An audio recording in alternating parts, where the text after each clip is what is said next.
9वां अध्याय राजविद्या राजगुह्य योग।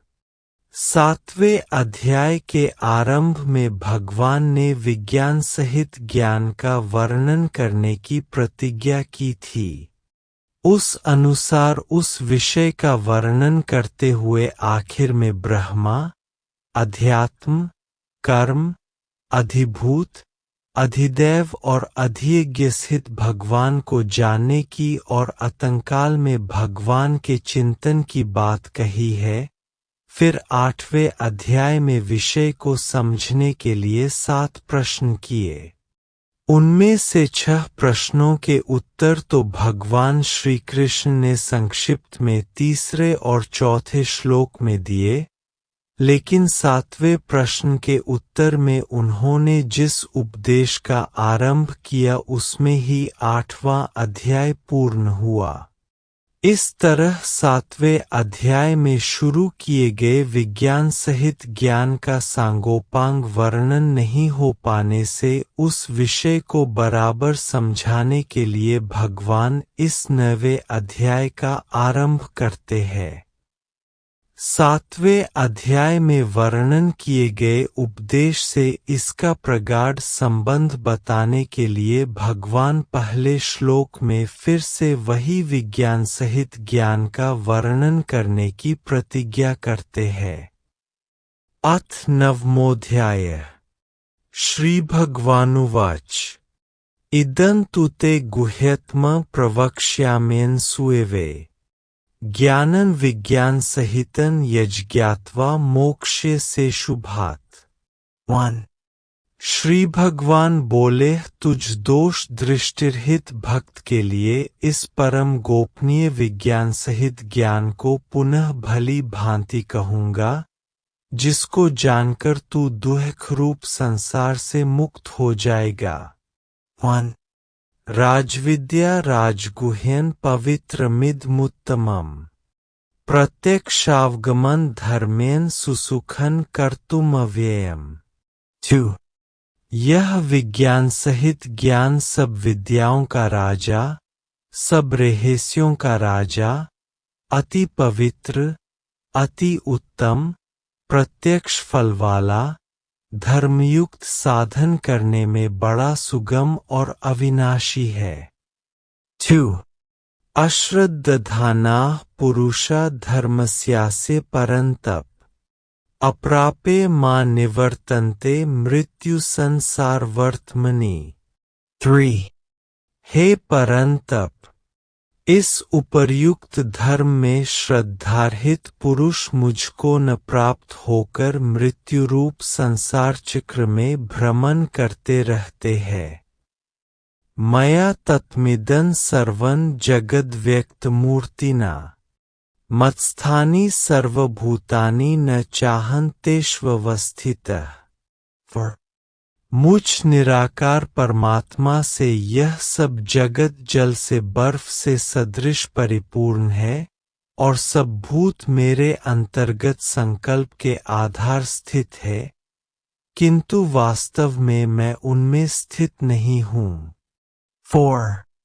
उंच मत्स्थानि भूतानि पश्य मे योगमेश्वरम् भूत भृन्न च भूतस्थो ममात्मा भूत भावना। 5. वे सब भूत मुझमें स्थित नहीं है, किंतु मेरी ईश्वरीय योग शक्ति को देख कि भूतों को धारण पोषण करने वाला और भूतों को उत्पन्न करने वाला भी मेरा आत्मा वास्तव में भूतों में स्थित नहीं है। 5. यथाकाशस्थितो नित्यं वायुः सर्वत्र गो महान् तथा सर्वाणि भूतानि मत्स्थानीत्युपधारय। 6. जैसे आकाश से उत्पन्न सर्वत्र विचरने वाला महान वायु सदा आकाश में ही स्थित है, वैसे ही मेरे संकल्प द्वारा उत्पन्न होने से संपूर्ण भूत मुझमें स्थित है, ऐसा जान। 6. सर्वभूतानि कौन्तेय प्रकृतिं यान्ति मामिकाम् कल्पक्षये पुनस्तानि कल्पादौ विसृजाम्यहम्। 7. हे अर्जुन, कल्पों के अंत में सब भूत मेरी प्रकृति को प्राप्त होते हैं, अर्थात प्रकृति में लीन होते हैं, और कल्पों के आदि में उनको मैं फिर रचता हूँ। 7. प्रकृतिं स्वामवष्टभे विसृजामि पुनः पुनः भूतग्रामिमं कृत्स्नं वशन प्रकृतेर्वशात्। अपनी प्रकृति को अंगीकार करके स्वभाव के बल से परतंत्र हुए इस संपूर्ण भूत समुदाय को बार बार उनके कर्मों के अनुसार रचता हूँ। 8. च मा तानि कर्माणि निबध्नन्ति धनंजय उदासीन वदासीन मसक्तन तेषु कर्मसु। 9. हे अर्जुन, उन कर्मों में आसक्ति रहित और उदासीन के सदृश स्थित मुझ परमात्मा को वे कर्म नहीं बांधते। 9. मयाध्यक्षेन प्रकृतिः सूयते सचराचरम् हेतुनानेन कौन्ते जगद्विप्रवर्तते। 10. हे अर्जुन, मुझ अधिष्ठाता के सकाश से प्रकृति चराचर सहित सर्व जगत को रचती है, और इस हेतु से ही यह संसार चक्र घूम रहा है। 10. अवजानन्ति मां मूढ़ा मानुषीं तनुमाश्रितम् परं भावम जानन्तो मम भूत महेश्वरम्। 11. मेरे परम भाव को न जानने वाले मूढ़ लोग मनुष्य का शरीर धारण करने वाले मुझ संपूर्ण भूतों के महान ईश्वर को तुच्छ समझते हैं, अर्थात अपनी योगमाया से संसार के उद्धार के लिए मनुष्य रूप में विचरते हुए मुझ परमेश्वर को साधारण मनुष्य मानते हैं। 11. मोघाशा मोधकर्माणो मोघज्ञाना विचेतसः राक्षसी मासुरी चैव प्रकृति मोहिनी श्रिता। 12.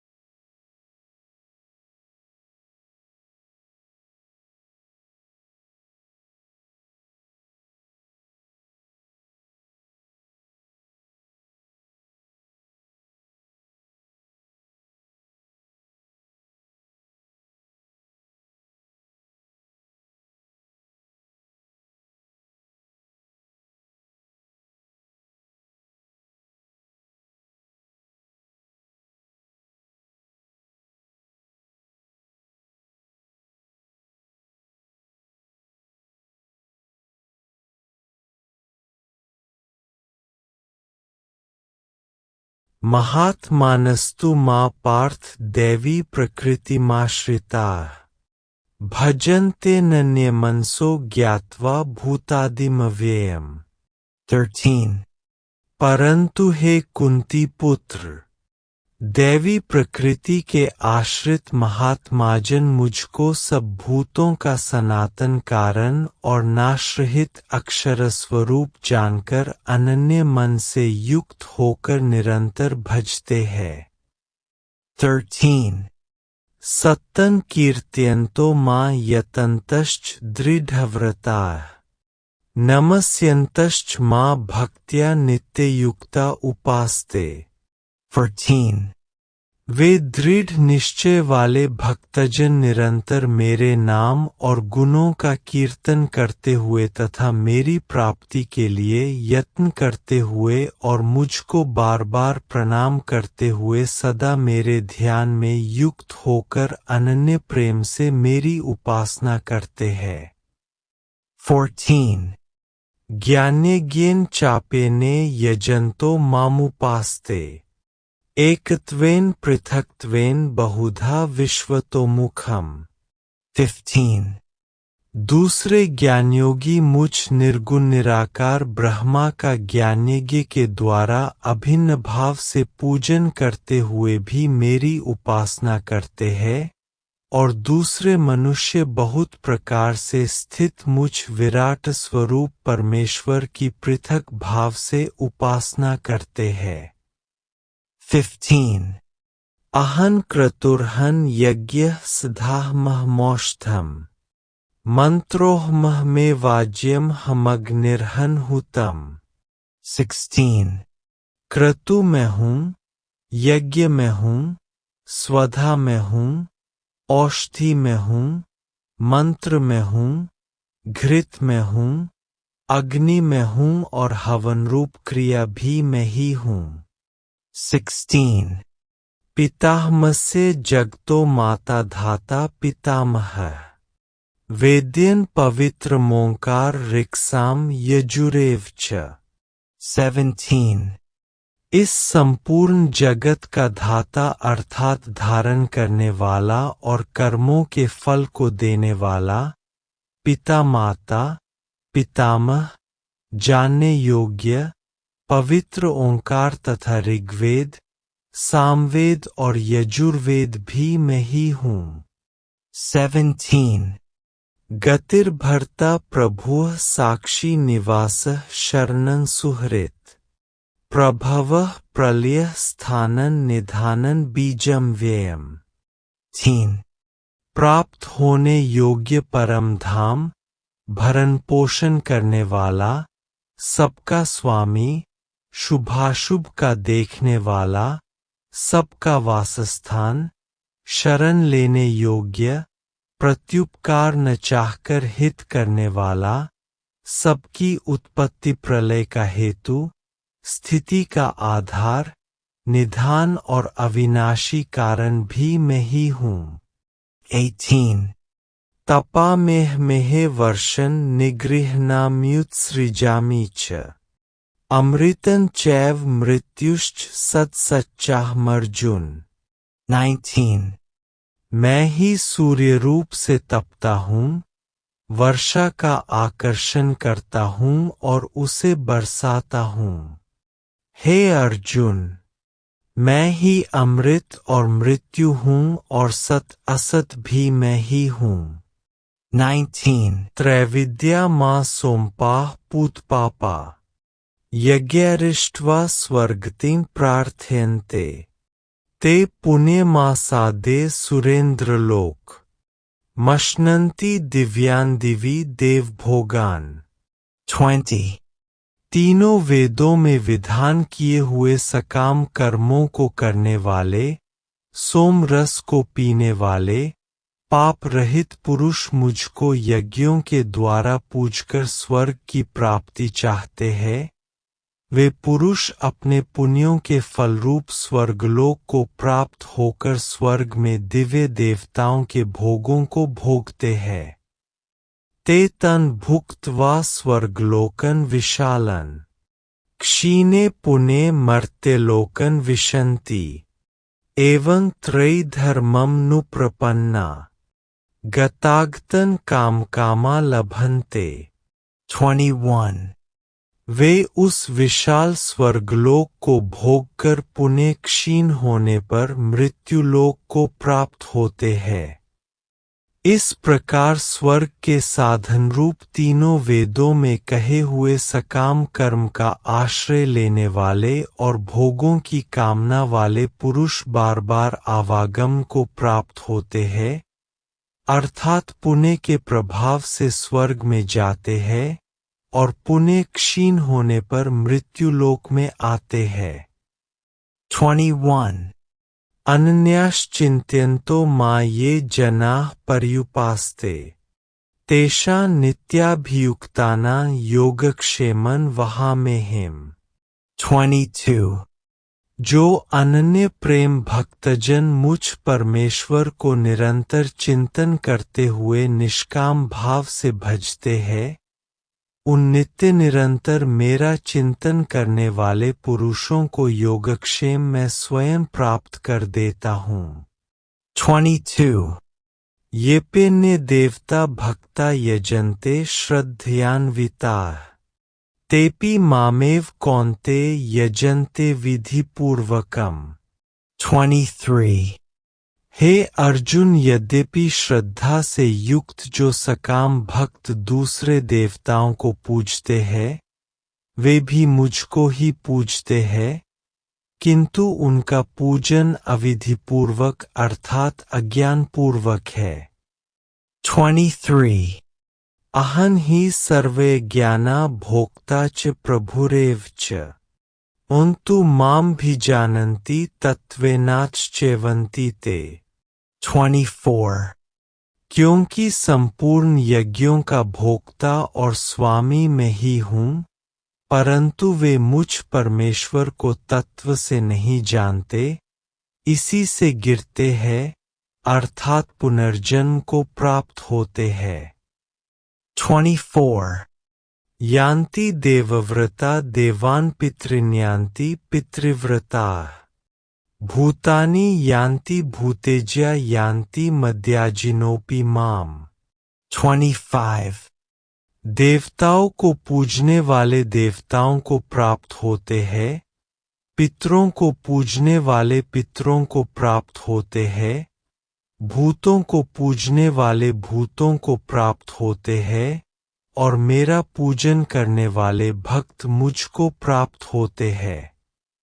इसलिए मेरे भक्तों का पुनर्जन्म नहीं हो। पत्रं पुष्पं फलं तोयन यो मे भक्त्या प्रयच्छति तदहं भक्त्युपहृतमश्नामि प्रयतात्मनः।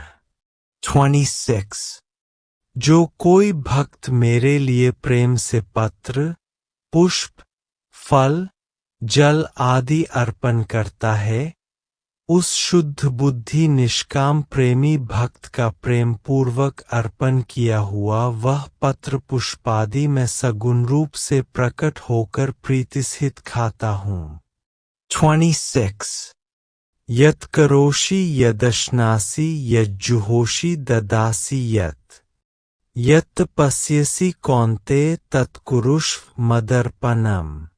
27 हे अर्जुन, तू जो कर्म करता है, जो खाता है, जो हवन करता है, जो दान देता है और जो तप करता है, वह सब मुझे अर्पण कर। 27 शुभाशुभ फलैरेवन् मोक्ष्यसे कर्म बंधनैः संन्यासयोग्युक्तात्मा विमुक्तो माम पैष्यसि। 28 इस प्रकार जिसमें समस्त कर्म मुझ भगवान के अर्पण होते हैं, ऐसे संन्यासयोग से युक्त चित्त वाला तू शुभाशुभ फलरूप कर्म बंधन से मुक्त हो जाएगा और उनसे मुक्त होकर मुझको ही प्राप्त होगा। 28 सम्मोहन सर्वभूतेषु न मे द्वेष्योऽस्ति न प्रियः ये भजन्ति तु मां भक्त्या मयि ते तेषु चाप्यहम्। 29 मैं सब भूतों में संभाव से व्यापक हूँ, न कोई मेरा अप्रिय है और न प्रिय है, परंतु जो भक्त मुझको प्रेम से भजते हैं, वे मुझ में है और मैं भी उनमें प्रत्यक्ष प्रकट हूँ। 29 अपि चेत् सुदुराचारो भजते मामन्यभाक् साधुरेव स मन्तव्यः सम्यग् व्यवसितो हि सः। 30 यदि कोई अतिशय दुराचारी भी अनन्य भाव से मेरा भक्त होकर मुझे भजता है, तो वह साधु ही मानने योग्य है, क्योंकि वह यथार्थ निश्चय वाला है, अर्थात उसने भली भांति निश्चय कर लिया है कि परमेश्वर के भजन के समान अन्य कुछ भी नहीं है। 30 क्षिप्रन् भवति धर्मात्मा शश्वच्छान्ति निगच्छति कौन्तेय प्रति जानीहि न मे भक्तः प्रणश्यति। 31 वह शीघ्र ही धर्मात्मा हो जाता है और सदा रहने वाली परम शांति को प्राप्त होता है।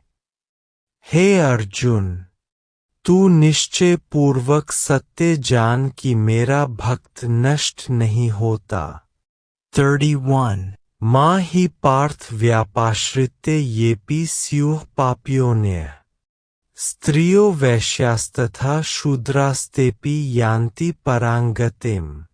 32 हे अर्जुन, स्त्री, वैश्य, शूद्र तथा पापियों चांडालादि जो कोई भी हों, वे भी मेरे शरण होकर परम गति को प्राप्त होते हैं। 32 किंग पुनर्ब्राह्मणाः पुण्या भक्ता राजर्षयस्तथा अनित्यं सुखं लोकमिमं प्राप्य भजस्व माम्। 33 फिर इसमें तो कहना ही क्या है, जो पुण्यशील ब्राह्मण तथा राजर्षि भगवान मेरी शरण होकर परम गति को प्राप्त होते हैं। इसलिए तू सुखरहित और क्षणभंगुर इस मनुष्य शरीर को प्राप्त होकर निरंतर मेरा ही भजन कर। 33 मन्मना भव मद भक्तो मद्याजी मां नमस्कुरु मामे वैश्यसि युक्तवैवमात्मानं मत्परायणः। 34 मुझ में मन वाला हो, मेरा भक्त बन, मेरा पूजन करने वाला हो, मुझको प्रणाम कर। इस प्रकार आत्मा को मुझ में नियुक्त करके मेरे परायण होकर तू मुझको ही प्राप्त होगा।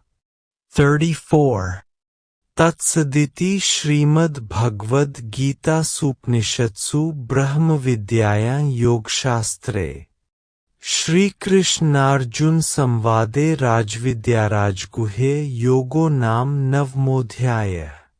9 इस प्रकार उपनिषद, ब्रह्म विद्या तथा योगशास्त्र रूप श्रीमद् भगवद गीता के श्री कृष्ण अर्जुन संवाद में राजविद्या राजगुह्य योग नामक 9वां अध्याय संपूर्ण हुआ।